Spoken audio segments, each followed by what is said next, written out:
ГСП онлайн. Городские новости сейчас.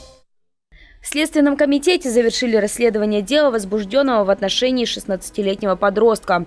Молодой человек, студент одного из ухтинских колледжей, избил возле клуба парня, с которым раньше не был знаком. Ссора возникла стихийно. Обвиняемый крикнул другу «иди сюда». Фразу услышал выпивший посетитель заведения и, решив, что она адресована ему, подошел к юноше.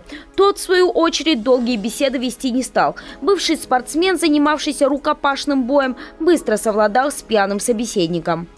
В ходе ссоры, возникшей из-за личных неприязненных отношений с ранее незнакомым молодым человеком 98-го года рождения, причинил последнему телесные повреждения, в виде кровоподтека в параорбитальной области слева и, получается, оскольчатого перелома скуловой кости с переходом на решетчатую кость, что у нас расценивается в настоящее время как причинение тяжкого вреда здоровью.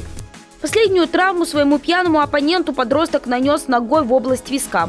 Когда молодой человек лишился сознания, друг бывшего борца еще и похитил у него кошелек с деньгами. Избитый также ухтинский студент пролежал на улице несколько часов. После того, как очнулся, вернулся в клуб, где ему оказали помощь сотрудники заведения.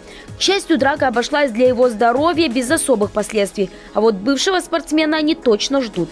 Ему грозит до 8 лет лишения свободы. Дело передано в суд.